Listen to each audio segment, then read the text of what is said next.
Hey everyone, One Big Boss here. As you can tell by the title of the video that you clicked on, well, we're talking Scooby-Doo, and more specifically, we're talking about the Velma show. And I just got this to say about this show, honestly. Like, I really got to say something about this because I think it's pretty important. Who the hell is this for? Like, I'm sorry, I don't understand what this is about. Like, why this is a thing and what they're doing. This is honestly pure hot garbage, and I've been saying this for a while about this show, but I still wanted to try to give it a chance. But after I saw this synopsis of what the show is going to be, I was just like, nah, I'm good. This is ridiculous. So I'll pull up the tweet here and I'll read it for you guys.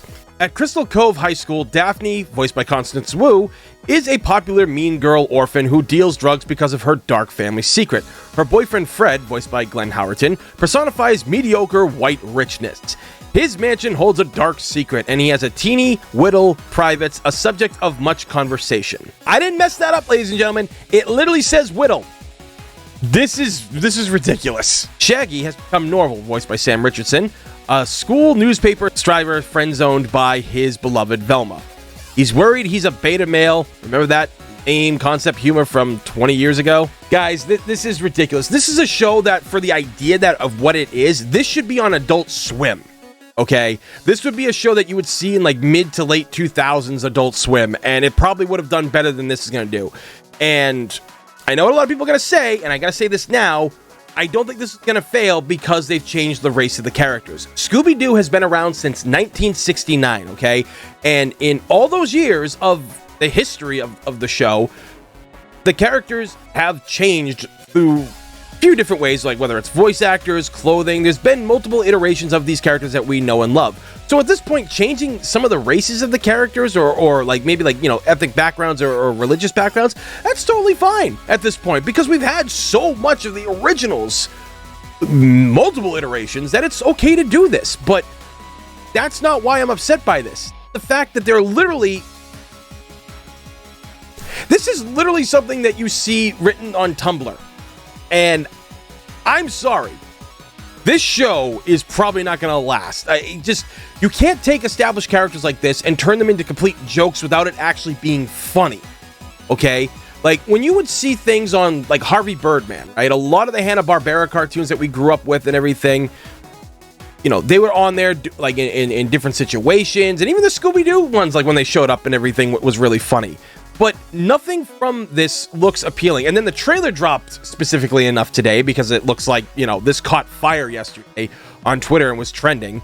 I watched the trailer and I'm just like, this is even worse than what the synopsis proved. Like, this is bad, man. This is bad. And again, it's because you're using established characters that people can't connect to. And I'm getting really tired of Hollywood and video game companies doing this. Now, we all know there's other ones out there. Look at the Halo series. The Halo series is a friggin' dumpster fire, okay? Halo could have had a great run as either like a few movies or a really good TV show, and then, you know, 20 years from now, like during the 40th anniversary of Halo or whatever it is, right? You could have made a series like this. But to me, again, you could have made a great space TV series and not used copyrighted characters. You could have made your own Spartans. You could have made your own elite soldiers with power armor. You could have done so much, and you didn't do it. You just completely crapped on the fans. Like, you don't even let your people read, you know, what's like what these characters are about. You don't let them watch gameplay. You don't let them study lore. And let's go a little bit further with this and everything beyond Halo. Look what happened with Resident Evil Netflix. That was a complete...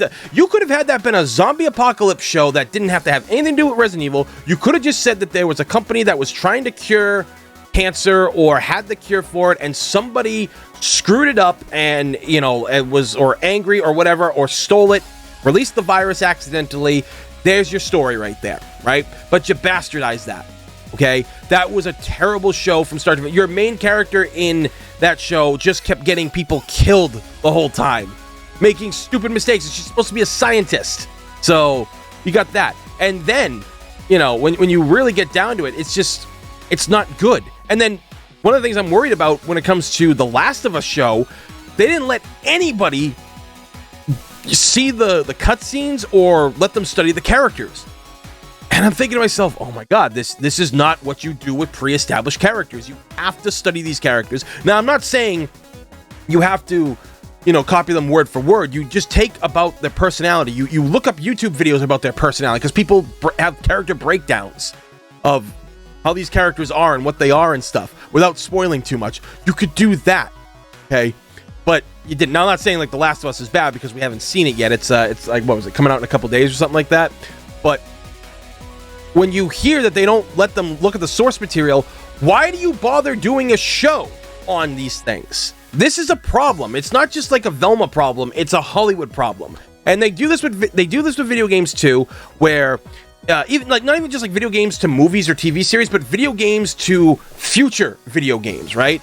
You get companies that are out there that want to do something different, and instead of engaging your community, the people that kept you in the business, they kept your studio open, they have 5 games because of you and multiple spin-offs, let's say, like something like that, and then you completely ignore your fans, you crap on your fans, mind you, okay?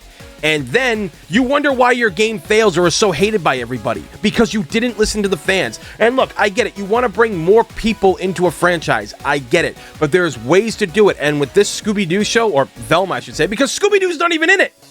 They're literally taking the most iconic character from the namesake of the show, and he's not even going to be in the show at all. I am getting sick and tired of Hollywood doing this crap, ladies and gentlemen. Every time we see this, it barely ever works out. Then you get guys who like at least understand how like Mortal Kombat's work. I mean, I know the Mortal Kombat 2021 movie wasn't the greatest, but it was pretty good compared to other video games based off, like movies based off video games and such. And the Sonic the Hedgehog movie 1 and 2 was absolutely phenomenal. The original Mortal Kombat's great, and as much as the first Silent Hill movie is kind of different from the games in a lot of ways, it still retained the core of what Silent Hill should kind of be in many ways, right? So, at the end of the day, ladies and gentlemen, this Velma show and all these other shows that keep coming out like this, it's hard to support ideas like this because you won't give creators out there, and let me tell you, there are creators out there that do wonderful jobs at what they do. But at the end of the day, you won't do anything about it. You won't take people and look at what they have. You just want the same thing over and over. You want to try to bring people into something that's already established while crapping on your fans and your people that made you where you are today. And it's not right, and it needs to change. But I might just be ranting and raving like an old man and stuff like that. I don't know. But if you guys feel the same way I do, if there was a property that you had that you felt that was personally destroyed because it really was, there was a bastardized version of what, the source material came from, let me know down in the comments below. So with that being said, please thumbs up and subscribe because it's free. And this day and age, free's a damn good thing. As always, everybody, thank you for watching. I'm One Big Boss, and I will see you all next time. Hey everyone, thanks for watching. If you could give this video a thumbs up and a share, helps the channel out big time. Give me a follow on Twitter and Discord where I'm most active, links down below in the description. Also, I stream on Twitch, so if you'd like to see me play a bunch of new to retro games, well, click down below, give it a follow, greatly appreciate it. Till next time guys, be safe, and have a good one.